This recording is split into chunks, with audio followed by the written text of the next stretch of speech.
샬롬 평안하십니까? 10월 4일 화요일 큐티 말씀 함께 묵상하겠습니다. 오늘부터는 디모데 전서의 말씀을 보게 될 텐데요.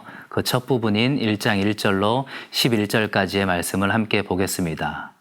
영적인 아버지였었던 이 바울은 디모데에게 이제 목회 서신을 보내게 됩니다.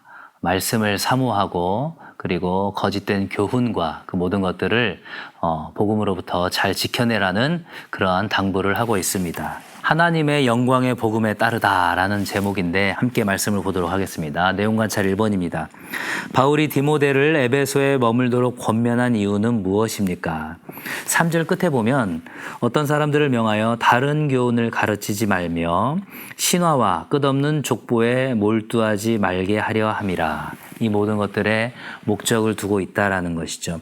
신화와 족보가 무엇일까요? 용어 해설에 보시면 신화는 전설적인 이야기로 이것은 타종교에서 두드러지게 나타나는 것이었고, 족보는 또 어떻습니까? 조상들의 목록으로 당시 유대교 분파들에게 중요한 역할을 하였다. 이러한 신화와 족보가 복음을 대체하거나 우선시되는 일이 없게 하라는 것이죠.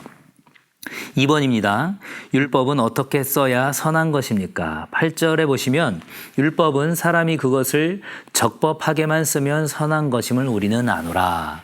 과연 그렇다면 율법을 적법하게 쓴다라는 것은 무엇일까요?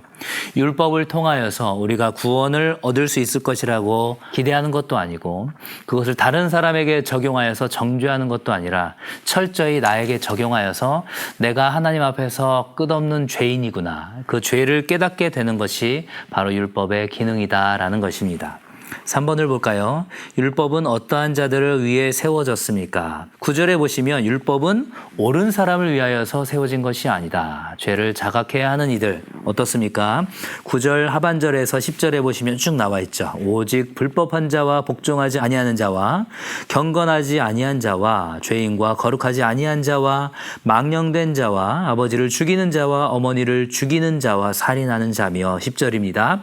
음행하는 자와 남색하는 자와 인신매매를 하는 자와 거짓말하는 자와 거짓 맹세하는 자와 기타 바른 교훈을 거스르는 자, 바로 이러한 이들을 위하여서 율법이 필요하다라는 것이죠. 연구와 묵상 4번을 볼까요? 에베소에서 바울이 경고한 유대인들의 행동을 묵상해 봅시다. 이 유대인들은 어떻습니까? 복음에 대해서 끝없이 희석을 하려고 했죠. 그래서 복음 하나면 충분하다라는 예수 그리스도의 말씀에 유대적인 전통을 더하려고도 했고 할례를 더하려고도 했습니다. 자신들의 권위를 높이기 위해서 신화와 족보를 말하고 이제까지 자신들이 고수해왔던 그 율법에 대한 맹신을 성도들에게 강요하고 있었습니다. 삶의 적용 5번을 볼까요? 유대인들을 대항하여 디모데는 올바른 복음을 위해 에베소 교회에 세움을 받았습니다. 유대인들이 자신의 권위와 전통을 강조하는 가운데 디모데는 복음을 통해 교회를 세워야 했습니다. 교회에서의 나의 모습을 돌아보고 유대인들의 모습이 아닌 복음으로 교회를 세우는 모습은 어떤 일들이 있는지 생각해 봅시다. 오늘의 이 큐티 제목처럼 하나님의 영광의 복음을 따르는 것, 그것이 가장 중요한 것이죠.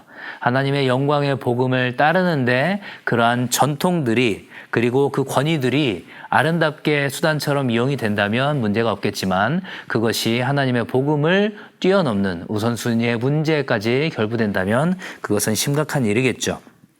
기도와 말씀 가운데 그리고 하나님의 사랑과 공의가 그 교회 공동체 간에 나타나는 데 있어서 그 어떤 것도 복음보다 우선시 되는 것은 없어야 한다라는 것입니다. 과연 나의 이러한 행동과 결정을 하나님께서 기뻐하실까? 예수님이라면 이 상황에서 어떻게 하실까라는 것들을 늘 생각해 보아야 한다라는 것이죠.